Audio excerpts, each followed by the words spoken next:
Je me souviens une fois, un jeune homme a pris un engagement avec une jeune fille. Il a accepté qu'ils se marieraient. Ils se sont mis en couple.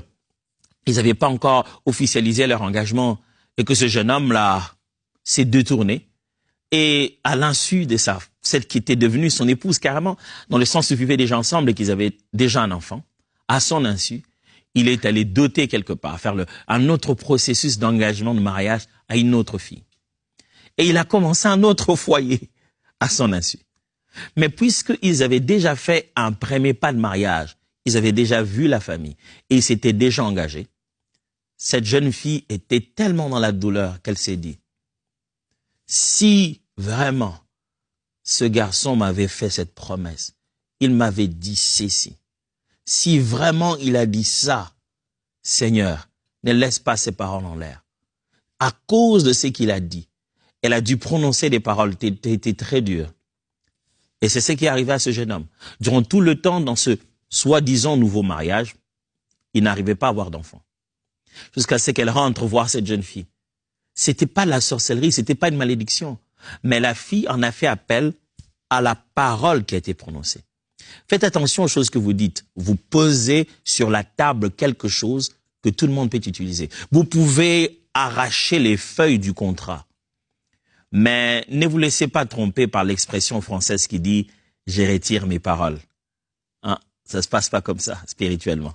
Quand une parole est libérée, il en faut une autre pour annuler la première. Mais malheureusement, on ne retire pas la parole. Il y a un dicton qui dit « la parole ressemble à un clou que l'on frappe en coup de marteau sur du bois. Même quand on a retiré le clou, la trace reste. » La parole, mes amis, c'est un engagement fort. Quand on utilise la parole, on s'engage et on engage. Devant les hommes, devant Dieu, devant les esprits, on engage. Chaque fois que vous libérez une parole, sachez qu'il y a toujours un témoin. Pas toujours visible, mais même invisible. Il y a des témoins derrière chaque parole que vous êtes en train de prononcer. Troisième chose, qu'est-ce que c'est que la parole? Dans la Bible, lorsque vous allez voir apparaître les termes parole, sachez que ça a aussi trait à la personne de Jésus-Christ. Quelquefois, le mot parole dans la Bible veut simplement dire Jésus-Christ. La parole, de fois dans la Bible, fait référence à Dieu lui-même fait chair, venu au milieu des hommes, Jésus-Christ, le roi de gloire. Alors, dans la Bible, parole de Dieu alors, parole prononcée par Dieu, tient donc le sens de la personne, de la mission de Jésus-Christ de Nazareth. Prenons Jean chapitre 1, bien sûr, vous y attendiez. Jean chapitre 1, verset 14. Jean 1, 14. Et la parole a été faite chair. Elle a habité parmi nous, pleine de grâce et de vérité. Et nous avons contemplé sa gloire, une gloire comme la gloire du Fils unique venu du Père.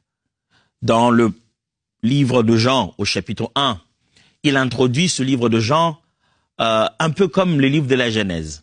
La Genèse commence par « Au commencement était la parole était avec Dieu, la parole était Dieu ». Non, elle commence plutôt par « Au commencement, Dieu créa le ciel et la terre, le cieux et la terre était informée vide, il y avait des ténèbres dans la surface de l'abîme et ainsi de suite ». Mais Jean commence par « Au commencement était la parole était avec Dieu ».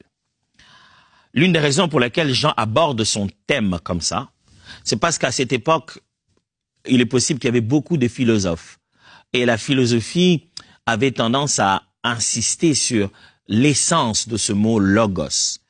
Le logos était considéré comme l'idée de la pensée, la base de toute pensée. Et les philosophes commençaient à se dire, au départ, au commencement de toute chose, c'est d'abord le logos, c'est d'abord cette pensée.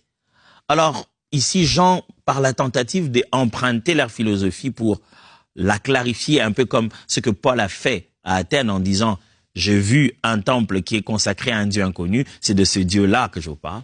Certains commentateurs disent que Jean a utilisé cette expression pour partir de ceux qu'ils connaissent, pour les amener vers ceux qu'ils ne connaissaient pas. En leur disant « Oui, au commencement, bien sûr, tout a commencé par le Logos, mais le Logos au début était avec Dieu. Le Logos, là, était Dieu. » Et il a commencé à leur expliquer c'est quoi le Logos. Et là, il arrive en disant, que la parole était avec Dieu. La parole était Dieu. Et puis, il arrête de parler la parole. Il dit, en elle était la vie. La vie était la lumière du monde. Il passe maintenant à la lumière. La lumière est lui dans les ténèbres ne l'ont pas reçu. Il est venu chez les siens ne l'ont pas reçu. Et puis, il rentre encore dans la parole en disant, la parole s'est faite chair. On sait de qui il parle. Il parle de Jésus de Nazareth. Et donc, lorsqu'on s'est en train d'enseigner ici sur la parole, sachez que plusieurs fois dans la Bible, l'idée de la parole, c'est la parole de Dieu, et donc c'est la personne de Jésus-Christ de Nazareth. La parole est une personne. Vous imaginez ça? Comment la parole est une personne? C'est ce que Jean essaie de expliquer en clarifiant Genèse chapitre 1. Si au commencement, Dieu créa le ciel et la terre était informe et vide, Dieu dit, c'est parce qu'au commencement, la parole créa le ciel et la terre, et donc la parole agit en créant le ciel et la terre. Jésus est la parole de Dieu. Dieu, quand il parle, ne voyait pas un souffle impersonnel qui n'a aucun pouvoir et aucune conscience, qui serait sorti d'une bouche. Juste une bouche à parler, un vent est parti sans conscience. Nos mots, quand on les a cités, ils sont où on ne sait pas. Mais quand Dieu parle, mes amis, il s'agit d'une personne. Il s'agit de lui. La parole de Dieu a une personnalité.